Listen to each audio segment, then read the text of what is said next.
trend do momento aí é ChatGPT, né? Aham. Inclusive o pessoal de Brasília já tá se organizando lá para começar a usar a mesma tecnologia em algumas funções nossas, né? Mas isso não é impressionante. O interessante é que a Receita Federal na aduana usa a inteligência artificial há muitos anos. Essa questão da pós-embarque é muito interessante porque não é só uma questão aduaneira, é uma questão comercial. Eu já participei de alguns seminários, workshops internacionais e não é simples. Tem a BINCO, que é uma das maiores associações de transportadores marítimos, acho que quase 90% do mercado está lá, e eles têm exemplos de BL, padrão, mais de 300. Nossa. 300 tipos de BL padrão, né, dependendo do tipo de carga. Tem 300 tipos, tem padrão?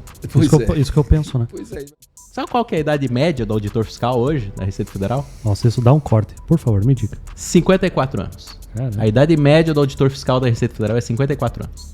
É um risco você ficar tanto tempo sem ter renovação na casa, né? Saudações, movimentadores da balança comercial ao InvoiceCast. Nós continuamos com nossos podcasts extras, oriundos do Comex Summit, onde a Invoice Content está como apoiador e junto do Núcleo do Comércio Exterior e a Delegacia da Receita Federal aqui de Itajaí, estamos trazendo alguns dos painelistas para trocar uma ideia aqui conosco, mais ou menos sobre o mesmo tema, para que você que não esteve presente no evento possa se interessar para estar aqui ano que vem, para ver que temos muitos assuntos interessantes. Nós vamos com certeza estar maior ano que vem nesse evento e queremos que você possa conhecer um pouquinho o pessoal, ver o que está sendo abordado. E claro, é um conteúdo excelente, a gente tem que aproveitar oportunidades quando temos pessoas tão legais por perto. E agora eu estou aqui com o Sérgio Alencar, que é o auditor fiscal da Receita Federal do Brasil e coordenador operacional da administração aduaneira, e o Fábio, que é o auditor fiscal da Receita Federal do Brasil e superintendente adjunto aduaneiro da nona região fiscal. Muito obrigado pela presença de vocês, uma honra poder... Eu tô procurando o Fábio, cadê ele? Eu falei Fábio. Começamos bem. Ih, tá escrito Fabiano, tá? Eu tô nervoso. O Fabiano. Fabiano. Eu sei, a nossa presença aqui é demais. Mas João, você... Eu nem declarei meu imposto de renda ainda, gente. Eu tô nervoso aqui. Mas João, você tem... Com dois da Receita Federal aqui. Ô João, você tem... Jonas. Tamo bem. Mas você tem que estar nervoso porque a gente sabe o seu CPF. Meu Deus. Ai, Deus. Eu tô ouvindo uns rugidos do leão. Mas, gente, vamos começar. Eu quero entender um pouco mais de vocês na atuação da Receita Federal. Que os nossos ouvintes gostam muito de conhecer as profissões, né? Conhecer a prática. Então, antes da gente entrar no tema, que é falar dos aspectos nacionais e regionais da aduana brasileira e perspectivas para o futuro do comércio exterior, Fabiano, começar contigo. Me conta um pouco do seu trabalho, do seu cotidiano na Receita Federal. Vocês dois estão em Brasília, né? Queria saber mais desse trabalho. Você me contou os bastidores que você passeia de helicóptero. Já acho massa pra caramba, né? Tem isso também. Na verdade, o Sérgio está em Brasília. Ele depois vai falar, ele é coordenador, né? Eu, como superintendente adjunto, eu estou em Curitiba. Tu tá em Curitiba. Isso. Né? A Receita Federal, para fins administrativos, ela é dividida em 10 regiões fiscais. Brasil afora aí, né? E Paraná e Santa Catarina compõem a 9ª região fiscal, que é a nossa, né? A Cláudia é a superintendente, eu sou adjunto da Cláudia junto do Wellington. Somos dois adjuntos. Ok. E somos auditores fiscais, né? Mas a gente está momentaneamente num papel de gestão, né? A 9ª região fiscal tem 2.000 servidores. Então, o nosso papel é gerenciar esses 2.000 servidores para dar conta de tudo que a Receita tem que fazer. Só da região de vocês tem 2.000 servidores? Só na nossa região são 2.000 servidores. Tem que cuidar de tudo que acontece na fronteira, Foz do Iguaçu, Jari Cerqueira, no caso aqui, né? Tem que cuidar de todos os portos aqui, dos aeroportos, né? E quando sobra tempo, tem que cuidar de imposto de renda, tem que cuidar de IPI, tem que cuidar da fiscalização das empresas, CPF, atendimento ao público. A remessa expressa é com vocês também? A remessa expressa é com... A remessa expressa especificamente não. A remessa internacional tem 2 tipos. Tem a expressa, que é DHL, FedEx e tal. E tem a postal, que é correio, né? A remessa postal, ela passa por 3 locais no Brasil.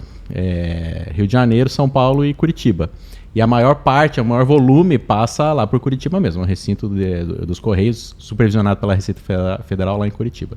Para ser mais exato, é 99,54% do volume total das remessas postais internacionais que passa por lá. Por quê? Eu fiquei muito curioso agora, por que está tão concentrado em Curitiba?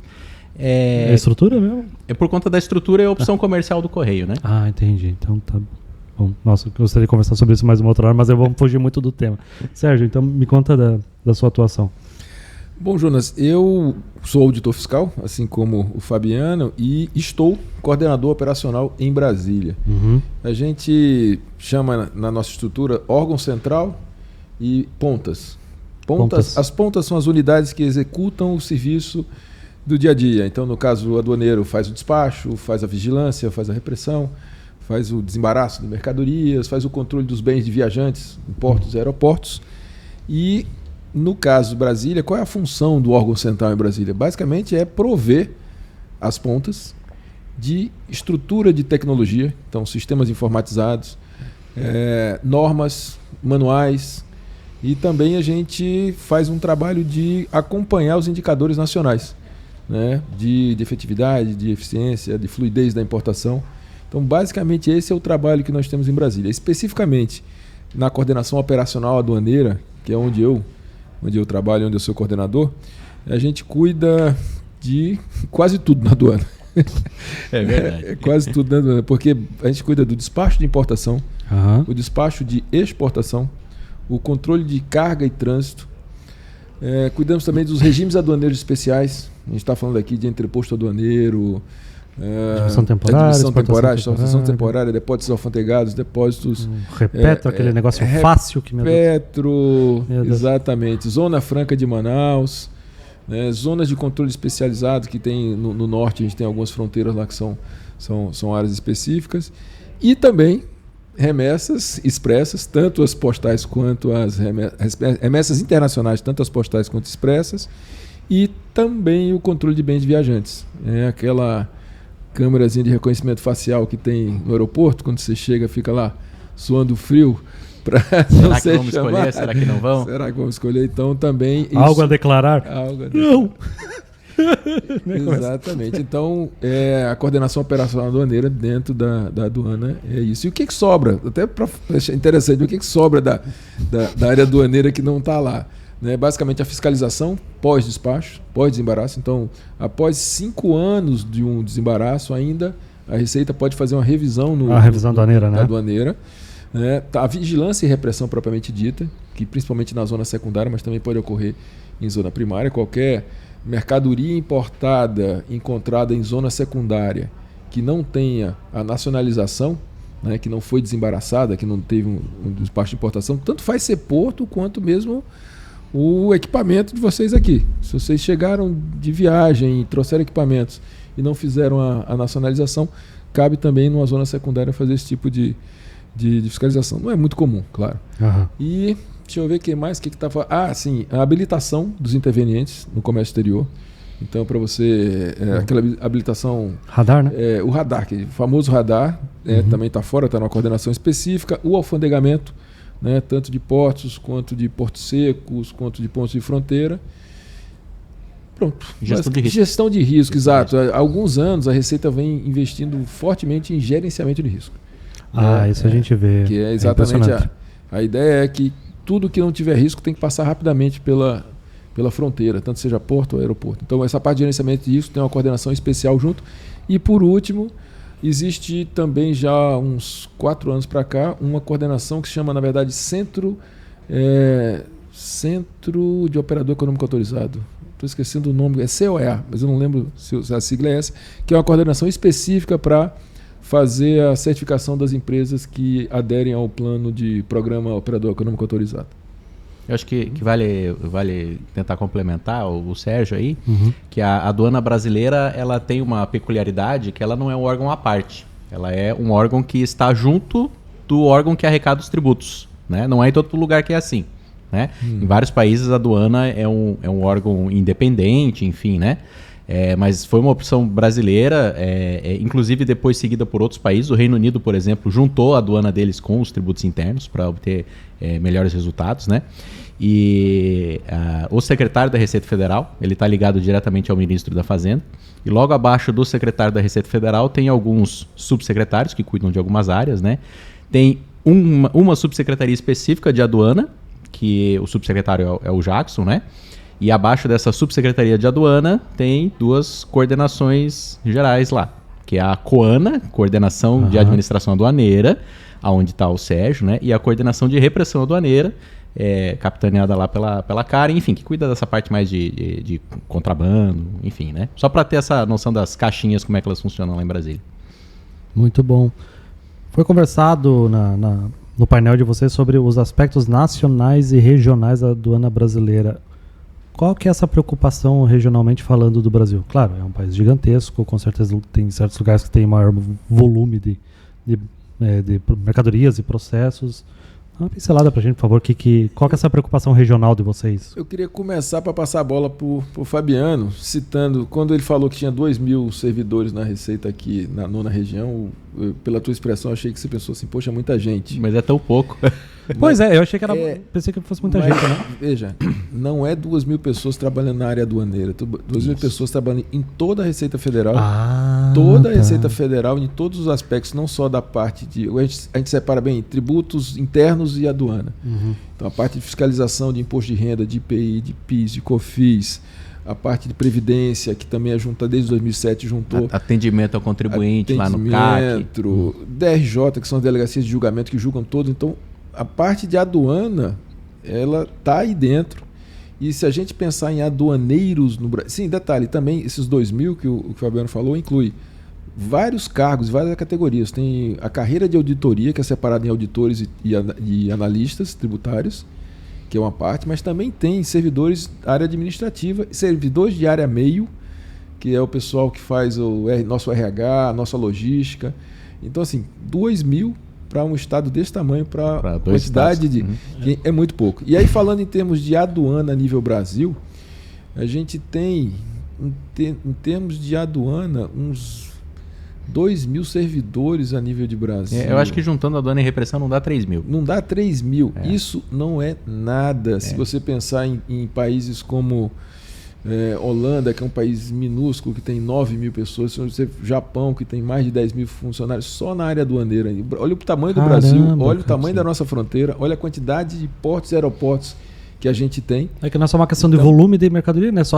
É preciso a presença humana de vocês nesses locais. Né? Se a gente pensar em volume de comércio, o Brasil ainda não pode se comparar com a Holanda, por exemplo, ainda. Mas a gente chega lá em volume de quantidade. Mas o nosso território, então, a quantidade é muito pequena. E aí, o que acontece? A gente está há anos sem concurso. Estamos com teve agora, não teve um agora só, agora, quando a gente pensa que é uma gota d'água no oceano. Olha, mal repõe os aposentados do último ano, sem contar do outro período. E aí, a necessidade de compartilhar funções através da possibilidade hoje de você fazer um trabalho remoto. E aí entra a questão da regionalização, que basicamente está a cargo das 10 superintendências. Aí o Fabiano pode explicar um pouquinho melhor como é que tem sido feito aqui. É importante a gente... focando aqui em questões aduaneiras, né? Que os assuntos aduaneiros, os volumes de assuntos aduaneiros é muito variado Brasil afora, né? Quando a gente fala de São Paulo, fala de Rio, fala aqui de Santa Catarina, são estados com forte vocação voltada ao comércio exterior, né? Existem outros estados em que o comércio exterior não é tão representativo dentro da economia, dentro das atividades, né? Então a intensidade de atividades aduaneiras varia muito entre essas regiões que eu te falei, das 10 regiões, né? Sim. Até muito recentemente, a atividade aduaneira era feita só lá pela alfândega. Por exemplo, tem uma alfândega aqui de Itajaí, né? Sim, isso. Então, o fiscal responsável por fazer o despacho da declaração de importação registrada no porto tinha que ser daquela alfândega. Tinha que estar lá, fisicamente lá, né? Mas com as questões da pandemia, com questões tecnológicas, a gente... teve tanto a benesse e a obrigação de flexibilizar isso, né? A gente aqui, contando em Santa Catarina e no Paraná, são 7 alfândegas, como as daqui de Itajaí, e mais 6 inspetorias. As inspetorias são unidades menores vinculadas às alfândegas, né? Okay. E todas elas tinham que ter uma equipe fazendo despacho, todas elas. E só analisando importação e exportação. Por exemplo, ou cuidando de risco, ou fazendo fiscalização, todas elas tinham que ter isso. Mas o que acontece? Quando eu tenho poucos servidores, na prática eu tinha 1, tinha 2. Meu Deus. Aqui em Itajaí eu acho que tinha 6, que era, nossa, maior equipe, né? E daí um sai de férias, um pega uma gripe, complicadíssimo. Então a gente estava com uma forma de tratamento das importações muito díspare entre os portos, entre as alfândegas, né? Falando aqui especificamente de Santa Catarina, a nossa unidade mais problemática dos portos era São Francisco, que vizinha, né? Simplesmente não tinha gente suficiente lá. Lembro uns anos atrás. Mais um pouquinho, eu ia ter que fechar o porto, imagine, que loucura, né? Então, como a gente tinha um polaco em cada colônia, vamos dizer assim, né? Okay. Com a flexibilização, as inovações tecnológicas, então a gente pegou essa galera toda que estava espalhada e transformou numa equipe única, de maneira que o fiscal de uma unidade pudesse analisar o despacho de outra. Então, ao invés de eu ter 6 equipes pequenas, com 2, 3, eu passei a ter uma equipe grande, com 20. Né? É muito mais fácil você gerir uma equipe maior, assim, para você redistribuir trabalho, equalizar a carga de trabalho do pessoal, padronizar os procedimentos. Eu digo padronizar, mas na verdade consensualizar, porque são todas autoridades aduaneiras, né? Fazer com que eles cheguem a um ponto comum para que as exigências sejam padronizadas, né? Sim, é importante. E a gente deixe de ter diferença de tratamento entre os portos, né? Para que o importador, se ele vai trazer por São Francisco, vai trazer por Itapuá, vai trazer aqui por Navegantes, Itajaí, ele tenha sempre o mesmo tipo de exigência, o mesmo tipo de tratamento, né? E a base da regionalização foi isso, a gente usar os pequenos pedaços que a gente tinha espalhados, e poucos, né? De uma maneira mais eficiente, formando equipes maiores e especializadas, né? E alocando essa mão de obra onde ela de fato fosse mais necessária. Eu lembro uns anos atrás, né, que, como eu contando para vocês, eu estava na parte da importação aqui, né? E estava tendo essa falta de recursos humanos por parte do Receita Federal, Ministério da Agricultura, principalmente, que são os, né, além da Receita, o Ministério é muito presente por causa das embalagens do agro, né? Por causa das embalagens de madeira, né? Sim, né? Sim. Isso pega muito pra gente. E aí aqui a gente estava fazendo um estudo que a gente estava analisando quais que eram os portos mais eficientes até, digamos, conseguir liberar a parte do Ministério da Agricultura, a parte da Receita Federal. E aí a gente começava a ver quem é que estava tendo esse problema de recurso humano. Aí quando você mencionou São Francisco, eu lembro que Exato. Esse era um porto que a gente evitava. Você vê, na verdade época, é uma coisa injusta, porque inadvertidamente essa carência de recursos humanos, né, maior em alguns locais e menor em outros, estava gerando vantagem competitiva para agentes privados. Né? Não é legal. Não é uma coisa justa. Não então, é assim, realmente. A gente quer ser rápido, eficiente e justo em todos os locais, da mesma maneira, né? E é o que a gente acredita que está fazendo com um certo sucesso aqui no Paraná e Santa Catarina por essa sistemática, né, de composição das equipes com a força de trabalho disponível. É pouca gente? É pouca gente, mas dada o desespero de causa, foi uma boa medida que a gente conseguiu aí para aumentar a eficiência. Eu tenho uma impressão como importador, né, que vendo realmente falta de concursos e tal, mas a gente vê em contrapartida que vocês investem muito em tecnologia. Eu digo assim que ninguém investe mais em tecnologia para comércio do que a Receita Federal. Assim, eu acho isso incrível. É por causa da tecnologia que não há tantos concursos ou realmente está faltando gente, a tecnologia não vai fazer tudo sozinho? Não, Jonas, está faltando gente. Mas independente dessa questão de faltar gente, o Brasil foi um dos primeiros países no mundo a implantar um protótipo de uma janela única, que é o nosso Siscomex, na década meados para o final da década de 90, tanto exportação quanto importação, que naquele momento a gente já tinha uma declaração eletrônica, a gente já tinha uma integração com os órgãos anuentes. Naquele momento os órgãos anuentes ainda tinham, alguns eram papel, outros à medida que foram se investindo e melhorando, criaram seus sistemas também, né? Mas ainda era uma integração muito simples ainda no licenciamento. Você criava um licenciamento e caía para o licenciamento da Vigiagro. Aí você, como importador, você tinha que entrar no sistema da Vigiagro, colocar o nome da LI. Às vezes, em algum momento, você tinha que mandar documentos para lá, às vezes era para o SEDEX. Era cada um com o seu sistema, né? Então a gente está mudando. Era o SIGVIG, né? Exatamente. E a gente está migrando, então, daquele Siscomex importação, que já era... Quer ver um negócio que a gente fica impressionado, porque não está isso em todo mundo ainda, o pagamento automático do imposto. Esse é um ponto ainda que a Organização Mundial de Aduanas ainda...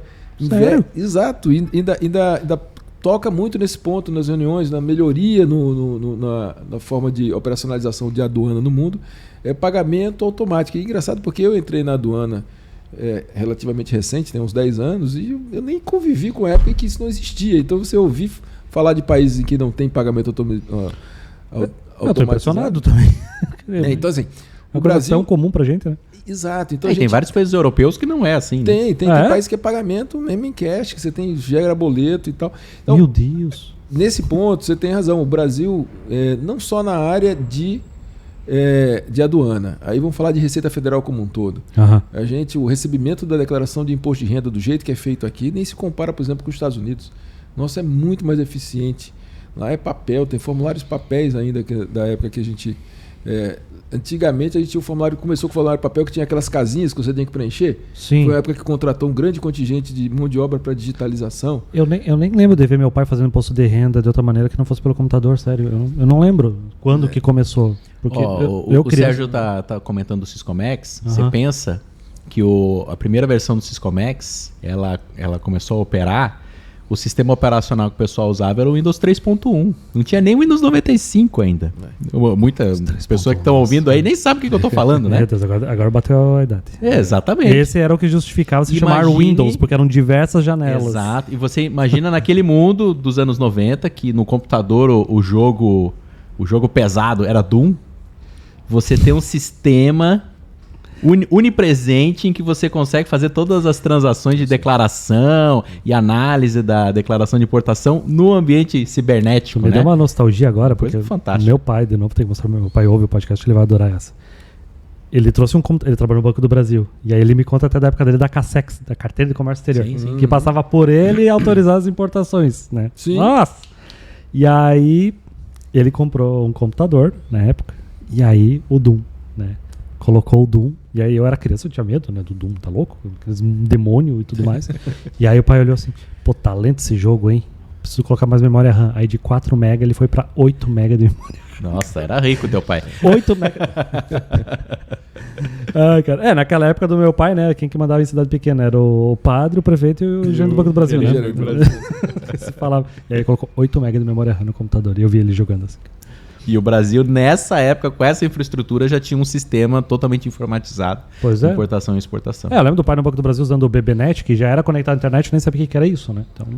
Isso depende também, em grande medida, da qualidade dos servidores da Receita. A gente tem o SERPRO, que é o nosso principal fornecedor de tecnologia, mas temos muitos colegas que entram na Receita com alguma formação, mesmo não formal, nem mesmo não formado em tecnologia, em ciência da computação, mas que entendem de informática e vão para essa área e criam inovações, e a partir delas a gente desenvolve sistemas institucionais com o SERPRO. Então isso também é uma característica da Receita Federal como um todo, não só da parte da aduana, e a gente tem muitos colegas que entendem de tecnologia e que também, a partir disso, geram ideias e vão atrás e não se acomodam com o ordinário, né? Buscam o extraordinário, inclusive na questão da inovação. Exatamente. Já naturalmente todo mundo tem que ter um pé na tecnologia, né? Alguma aptidão, gostar, né? A trend do momento aí é ChatGPT, né? Aham. Inclusive o pessoal de Brasília já está se organizando lá para começar a usar a mesma tecnologia em algumas funções nossas, né? Mas isso não é impressionante. O interessante é que a Receita Federal na aduana usa a inteligência artificial há muitos anos. Há muitos anos no auxílio da classificação fiscal, né? Então, realmente é esse espírito de inovação, que é até engraçado, né? Porque se a gente fez concurso público é porque a gente não é exatamente ousado, né? Mas ainda assim... A gente tinha permanecido Exatamente. Mas ainda comércio assim internacional. Tem muito desse espírito de inovação dentro da casa, sabe? Isso é muito, muito gostoso de ver. Eu tive uma oportunidade numa empresa que eu trabalhei, eu não vou falar porque eu não quero comprometer a empresa, porque é um papo muito antigo. Que quando eu comecei nela... Tinha muitas importações que estavam dando canal vermelho. Muita importação. Tipo, sei lá, a gente registrava 5 importações no dia, dava 4 vermelhos e um verde, né? Porque a gente começou a ver que os nossos fornecedores não levavam a sério as informações na fatura comercial, e às vezes a gente recebia coisa diferente e tal, que ia dar canal vermelho, aí via lá que a quantidade estava incorreta, a mercadoria não batia com o que estava na fatura. Tipo, por mais que a gente tivesse feito certo, né, não batia com a mercadoria. E aí foi muito tempo assim, dá-lhe canal vermelho. E a gente ia aqui na Portanave, Portagei, nos outros portos e tal.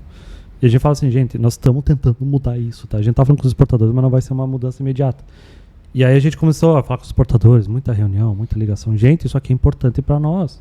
E, cara, era uma empresa grande e assim, não é só porque tá vindo de qualquer jeito que tem dinheiro para pagar multa e tal, que não fazer qualquer jeito. E aí a gente sentiu que começou a dar certo, que começou a dar canal vermelho e começamos a não levar mais multa, porque a gente tava começando a fazer certo. E aí a gente viu naturalmente que aí de 5 days num dia, 4 era vermelho, começou 3, 2, 1, e aí de uma vez 5 canal verde no dia.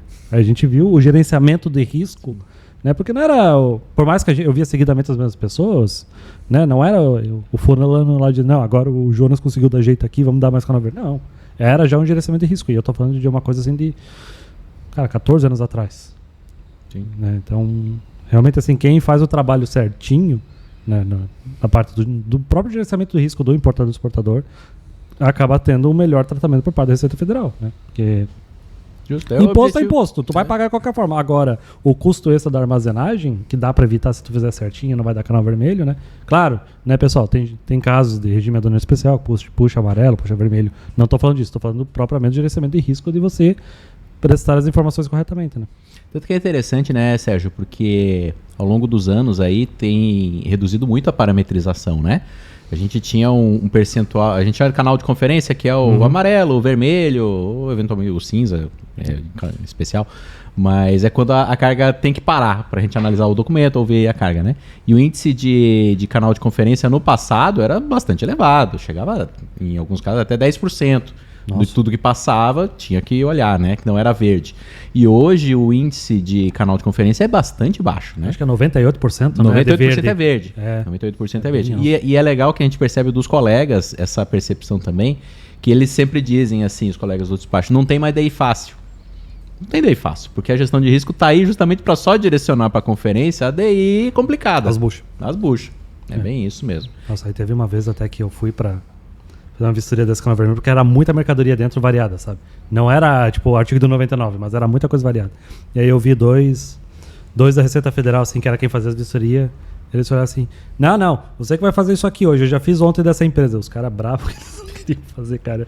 Deu um desânimo assim. Que orgulho, né? Poxa, que bom, hein? Tô sendo bem valorizado. Mas aí foi esse processo. Porque também os caras estavam de saco cheio, sabe? Pô, de novo, canal vermelho, era um monte de edição, sabe? Então a gente via essa mudança. O que hoje, digamos assim, mais preocupa a Receita Federal com o futuro do comércio brasileiro? O que, digamos assim, vocês como pessoas e como instituição... Por exemplo, tivemos recentemente toda a discussão das remessas internacionais, né? Seja a postal ou a expressa, né? Esse foi um exemplo que foi muito conversado. Tem outros assuntos assim que é uma preocupação para vocês, assim que, nosso foco agora está nisso? Jonas, eu diria que a qualidade da informação é uma preocupação muito grande. A questão da digitalização, eu falei hoje no painel sobre formas de integração, interoperabilidade entre sistemas, né, que é uma coisa que não tem como a gente fugir. A gente tem que fazer essa troca de informações entre países, mas um grande desafio ainda é a questão da padronização e a questão do acordo entre países de usar padrões eletrônicos. Então a Organização Mundial de Aduanas, ela tem um modelo de dados que ela já segue, já é alinhado com o modelo de dados das Nações Unidas. Tem um organismo chamado UNICEF, que é um organismo das Nações Unidas que foi criado após a Segunda Guerra para promover a economia da União Europeia, e baseado nisso eles também criaram um sistema eletrônico para facilitação de comércio. Então, quando veio a Organização Mundial de Aduanas começar a trabalhar essa parte de eletrônico, também seguiu esse modelo, mas é claro que a gente precisava de alguma coisa específica. Então, essa questão do modelo de dados ainda é um desafio.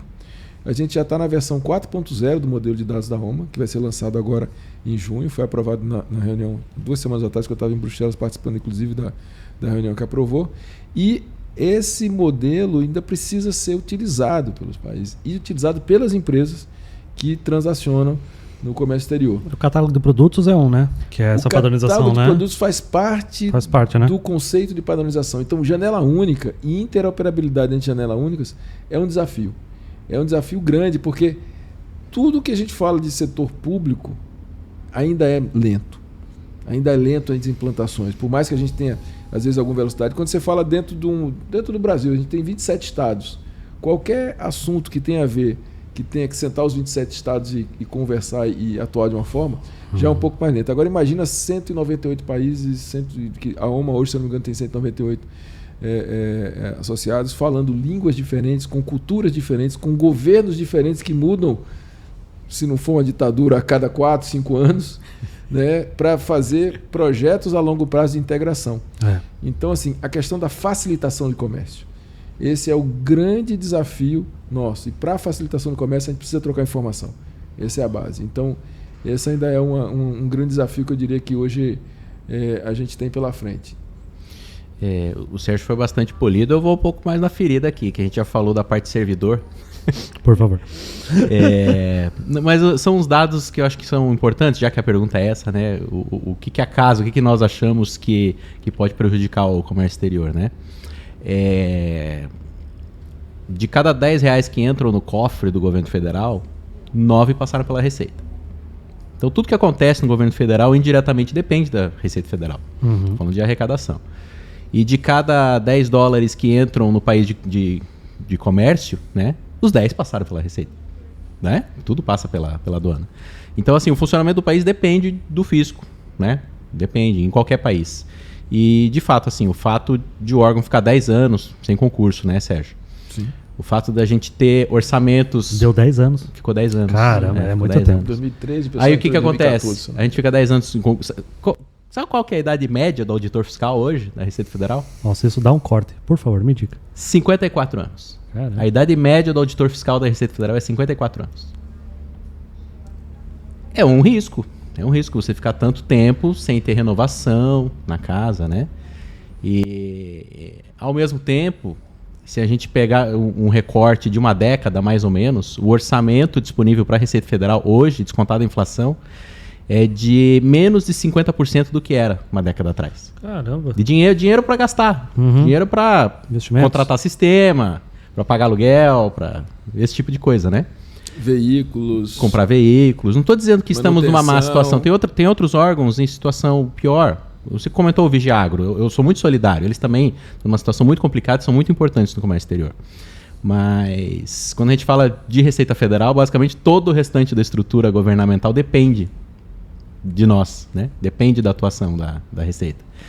E você elogiou a questão dos sistemas, né? E nós nos orgulhamos muito de ouvir esse tipo de elogio. Mas a gente tem um ressentimento tão grande de achar que as coisas estão indo devagar porque falta dinheiro para desenvolver sistema, sabe? Porque... Evoluiu rápido, né? Durante a pandemia, né? Deu umas evoluídas rápidas. E poderia ter ido tão mais rápido. Evoluiu na forma de comunicação. Mas o que o Fabiano está falando em termos de desenvolvimento. Vamos lembrar que a gente lançou a do INPE, que faz parte do novo processo de importação, em 2018. E ainda não concluímos. Ainda está começando, você falou no painel, né? Ainda está, exatamente. A gente ainda está com o sistema legado funcionando. Todos os importadores usam ainda o Siscomex Importação. E a gente vem falando, e amanhã vai ter um painel sobre o Portal Único. Né? O gerente do programa está aqui para falar com o pessoal da Summit sobre o Portal Único. E na parte da exportação a gente já concluiu, mas na parte da importação ainda não. Então, isso que o Fabiano fala do nosso sentimento interno, apesar da gente ter bastante orgulho do trabalho que a gente faz e do destaque mundial que a gente é em termos de digitalização, em termos de processos eletrônicos, a gente ainda está aquém do que a gente gostaria. A gente sabe que podia ter ido muito mais, né? O Portal Único podia estar todo completo já, se não houvesse restrição de recursos, né?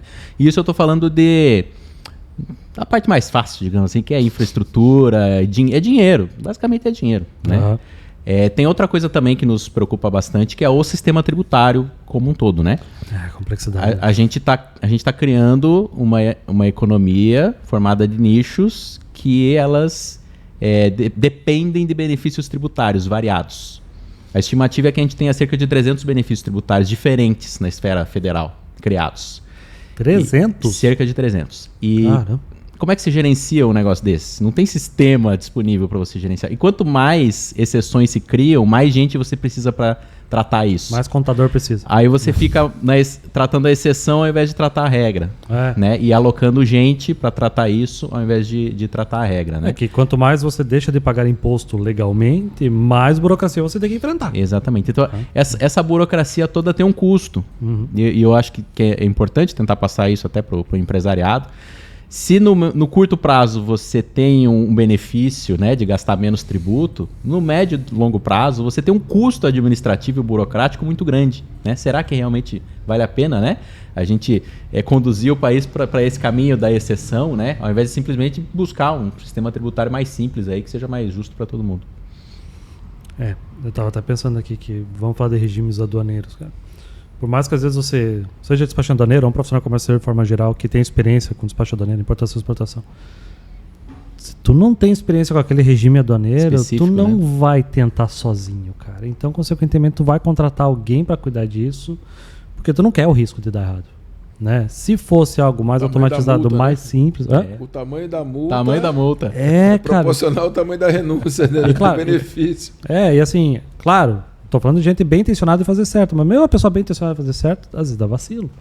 Né? Eu já a oportunidade de trabalhar às vezes numa empresa que aí o comercial falou assim, não, nós somos especialistas na importação desse tipo de produto. E jogou na minha mão, nunca tinha feito aquilo na vida. Deus. Cara, se vira. Quem pagou essa conta foi o cliente. Porque assim, aí vai eu pesquisar, vai eu atrás falar com pessoas, aí erra. Cara, é o importador que paga essa conta, porque a mercadoria parada é prejuízo. Que aí a mercadoria ficou lá parada até eu conseguir falar com aquele órgão anuente, entender como é que funcionava, né? E claro, se fosse uma legislação mais simples, a gente ter certeza que a gente está consultando a coisa mais atualizada. Às vezes é só isso, né? Às vezes a gente não está nem na legislação atualizada. Tem que tomar cuidado, né? Quanta coisa que mudou. Quanta gente ainda que acha que o radar expresso é o radar de $50 mil e já mudou os nomes e o pessoal continua chamando de expresso. Uma coisa tu chamar no cotidiano, mas tipo assim, às vezes tu informar por um cliente, gente, vamos se ligar. Né? Jonas, eu tenho uma equipe que está vinculada lá à minha coordenação. Vocês podiam mudar de volta pro nome para Expresso $50 mil? Eu acho que vocês iam fazer um bem pro comércio brasileiro. É só uma sugestão, tá?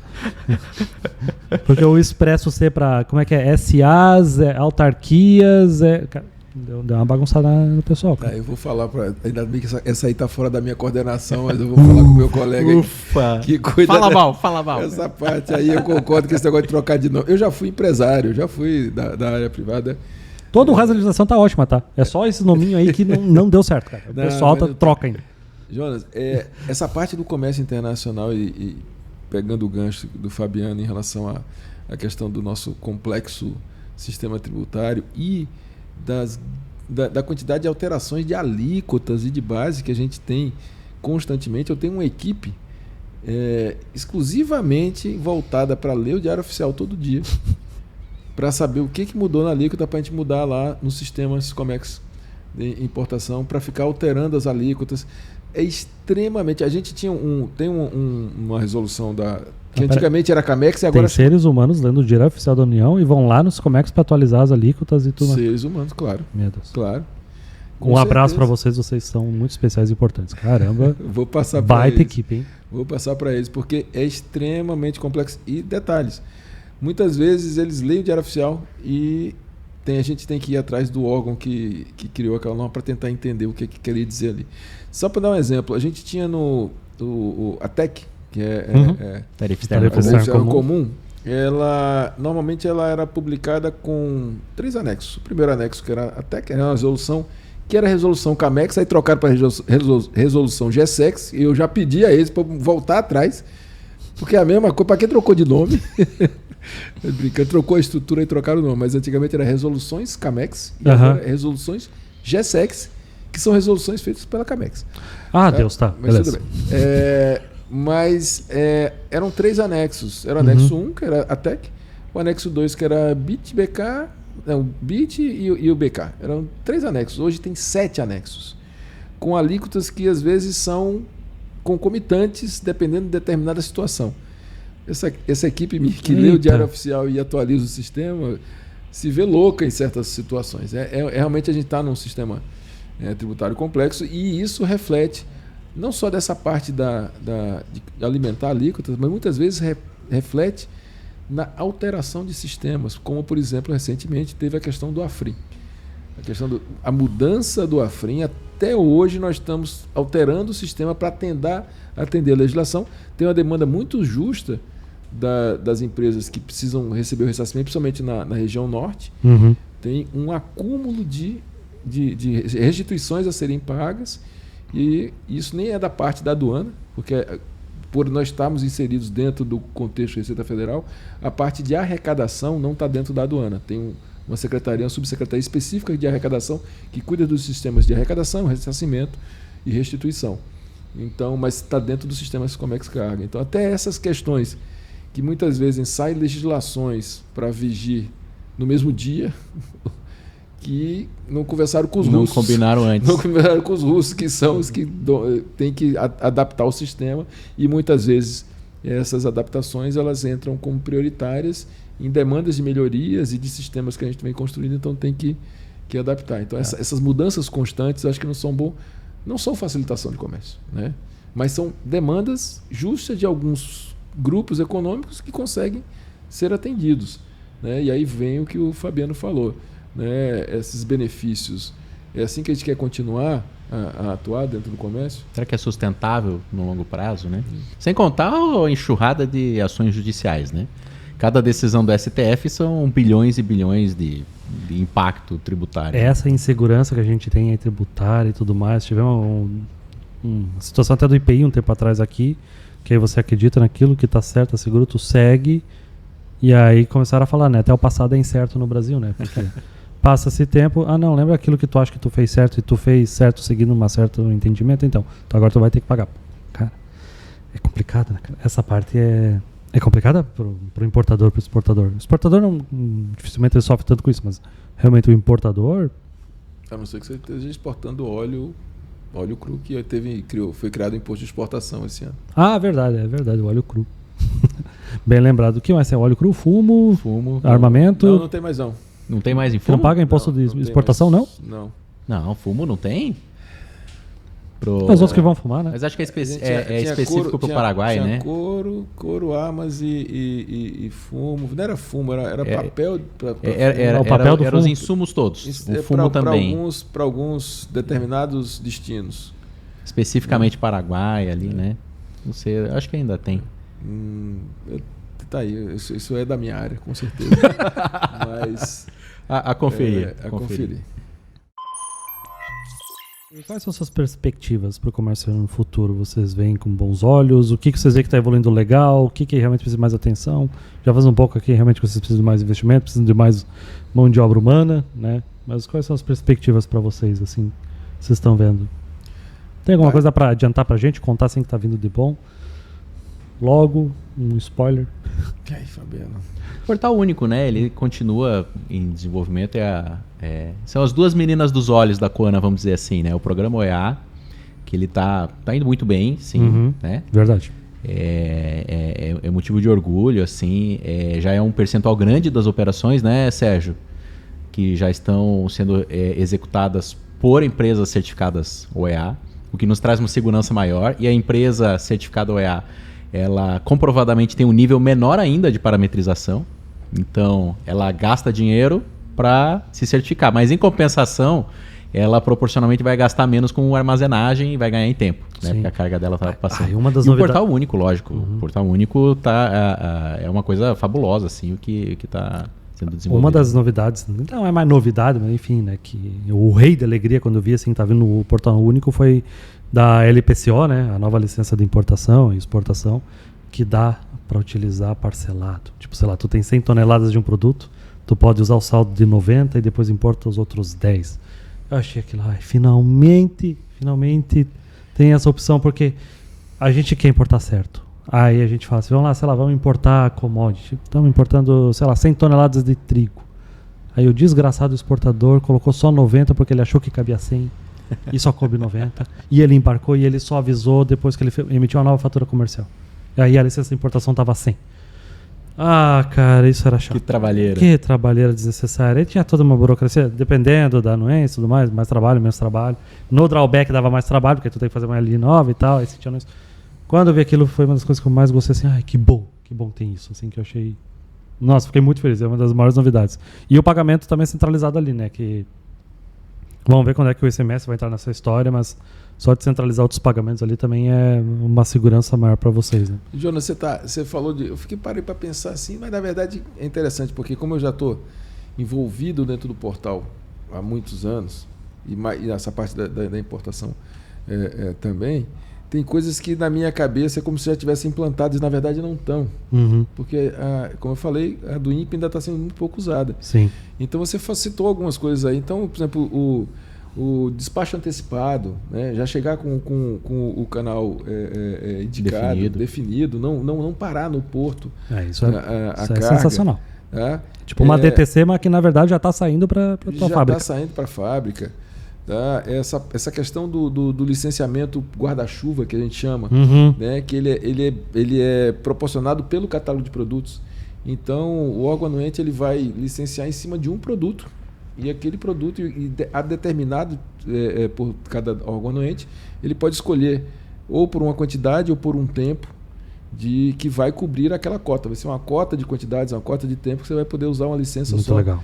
Né? Isso é extremamente complexo da gente fazer dentro da construção do Portal Único, mas são novidades que estão vindo aí. Então, assim, quando a do INPE estiver totalmente implementada, isso aí vai ser uma grande facilitação. Até a questão da regionalização, que é um ganho, que traz uma padronização de procedimentos, ela depende de evolução do sistema, e a do INPE vem. Por quê? No sistema antigo, você tinha os servidores que eram lotados, que estavam trabalhando naquela aduana, e o sistema só entendia que só aqueles servidores que estavam ali, ele ia lá no sistema de RH, quem é que está trabalhando aqui? Então, a declaração de importação que foi registrada naquele porto só pode ser desembaraçada por aquele servidor. E é extremamente complexo para você mexer nisso no sistema. No sistema novo, a gente já criou uma nova forma de entender, criando equipes virtuais. Não é só encaminhar o e-mail para outro cuidar, né? Não, então esse é o peso de ter começado tão cedo, né? A gente tem sistemas legados que estão em operação aí, não dá para desligar, né? Então tem todas essas dificuldades. Então, e às vezes nem é questão de sistema também. Se vê, acontece no dia a dia, às vezes a gente nem dá o devido valor, mas passou na mão do Sérgio várias modificações pequenas legislativas que tiveram impacto enorme no dia a dia, né? Por exemplo, a gente tem possibilidade de dispensar a etapa no trânsito. Se a rota for confiável, se o operador for confiável, né? Significa o quê? Que algumas etapas ali a gente confia que ela vai ser realizada adequadamente. Ganha-se tempo, gasta-se menos dinheiro, reduz-se custo, né? Outra coisa, despacho fracionado. O controle do despacho fracionado, ele historicamente sempre foi da fiscalização, fiscal que tinha que olhar. Passamos para o depositário. Não parece, mas isso aí, no caso da região da Nona aqui, Sérgio... Quantidade de canais amarelos que foram deixados liberou alguns auditores para a gente poder aplicar em outras áreas. E por outro lado, a quantidade de canal amarelo, isso aí, que deixou de ser colocada, é coisa que está passando no verde, porque a gente hoje tem a tranquilidade de saber que eu vou conseguir controlar isso via sistema posteriormente, junto do depositário, né? Então, às vezes, a inovação nem é sistema. São essas pequenas coisas, essas pequenas... mudanças do mindset nosso, né? De a gente ter essa ideia maior da conformidade, né? Das empresas, e a gente tentar propiciar o despacho aduaneiro, que ao mesmo tempo ele seja o mais rápido possível, mas também o mais seguro, né? Com a maior segurança aduaneira possível. E só para completar, pegando o gancho do que eu apresentei hoje mais cedo, coisas que a gente está fazendo, e essa questão da interoperabilidade entre aduanas do mundo todo, né, de receber informações prévias, né, de facilitar o preenchimento de formulários aqui, ou também, novamente, facilitar o gerenciamento de risco e liberar com mais rapidez. Uma questão importante que a gente está estudando, não só a parte técnica como a parte legal, é a aceitação da invoice eletrônica, do BL eletrônico. Sim, isso vai ser muito importante, né? No aéreo a gente já está conseguindo agora, quando a gente lançar, vai iniciar agora no segundo semestre o novo controle de carga e trânsito aéreo, que a gente está usando o formulário padrão da IATA, que é um formulário que uma empresa aérea ela usa no mundo inteiro. Então a gente está atendendo essa padronização aqui. Não vai ter um formulário mais brasileiro de conhecimento de carga, de manifesto. Ele vai usar um formulário padrão da Associação de Transporte Internacional Aéreo, que já é um formulário padrão usado por eles.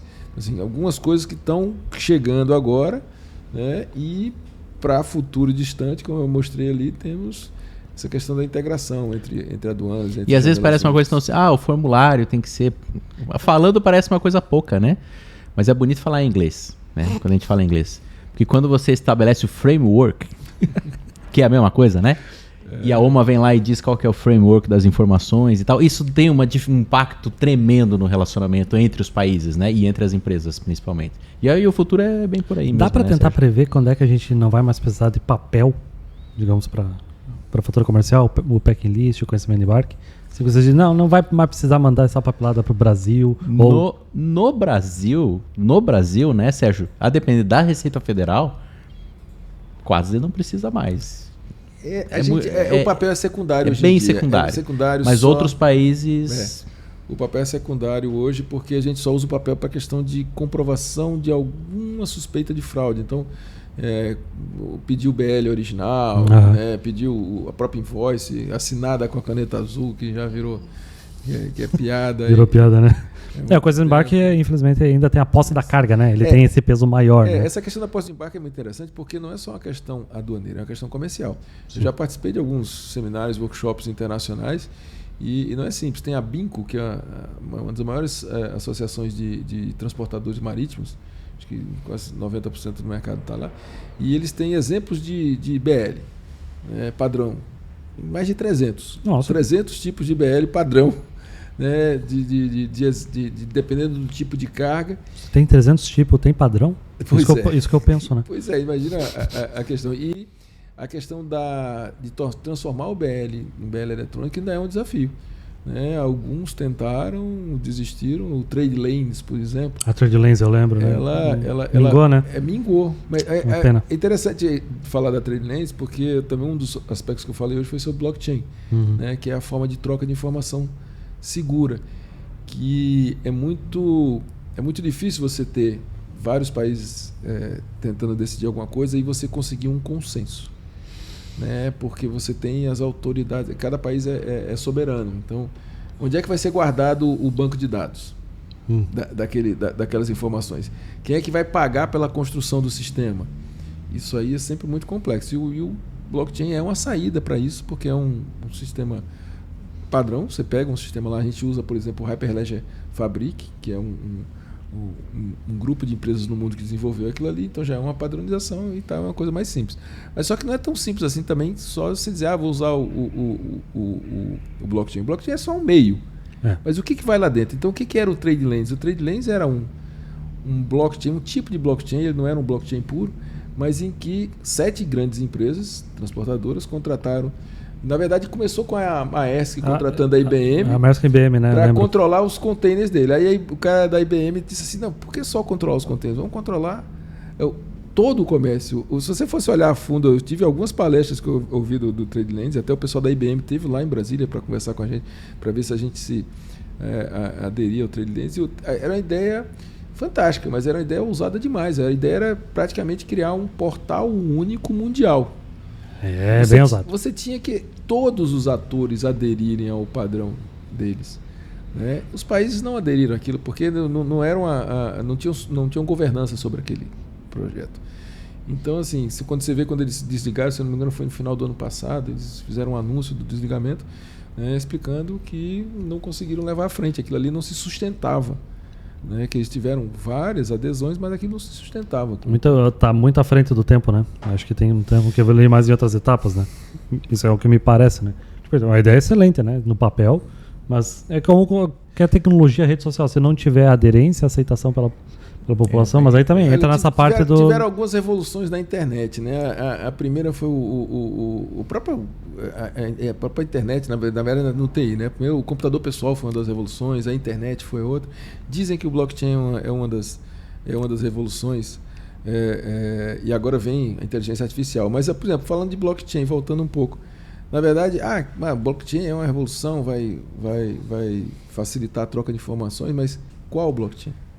Você tem Hyperledger Fabric, tem Hyperledger Bezo, você tem o IOTA, você tem o Corda, você tem uma série de propostas que saíram, então não adianta eu construir um blockchain e depois não conversar com o outro.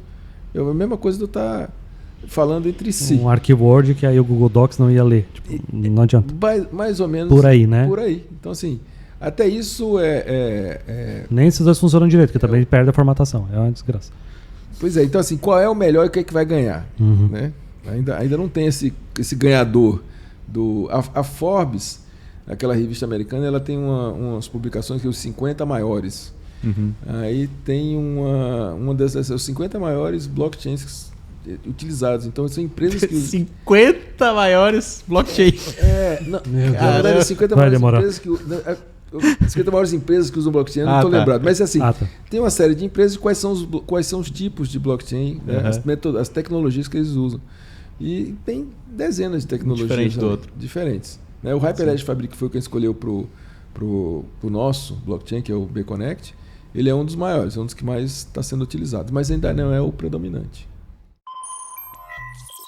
Senhores, de coração, muito obrigado mesmo pela presença de vocês. Um prazer. Obrigado, João. Muito massa mesmo. Se voltarem para cá eventualmente, combinamos de gravar mais podcasts. Se você chegou até aqui ao final, lembra de curtir, comenta, compartilha. Se tiver redes sociais para divulgar, eu vou estar colocando aqui embaixo depois para se conectar, LinkedIn, Instagram, o que mais vocês quiserem, Twitter da vida. A gente vai deixar... Orkut, né? Vamos... O Jonas não sabe o que é Orkut, ele não é dessa época. Mas muito obrigado por você achar que eu não sei Orkut. Muito obrigado. Porra, peguei Mirk, não peguei Orkut. Meu primeiro computador foi um XP. XP 85. Acho que tinha uma comunidade de 25 mil pessoas, cara. Olha só. Era importante. Eu fui pegar o pote de sorvete e só tinha feijão? Não era essa não. O meu era mãe dos meus amigos, eu chamo de tia. Era isso. Sensacional. Altas discussões importantes. Enfim, deixa eu terminar o podcast. Então, pessoal, isso aqui faz parte dos episódios esses que a gente tá fazendo aqui no Comex Summit. Agradeço também ao Log que está disponibilizando esse espaço sensacional. Olha só, foi escurecendo enquanto a gente gravou o podcast, isso ficou muito legal. Agradeço também a Invoice Content, está fazendo isso em parceria com o Núcleo do Comércio aqui de Itajaí e com a Delegacia da Receita Federal aqui de Itajaí também, junto de outras pessoas ajudando, também os demais patrocinadores. Então, se você está curtindo, vai ter esse evento ano que vem, já começa a se preparar. Então, trabalhos encerrados e até a próxima. Tchau, tchau. Valeu. Obrigado. Boa noite.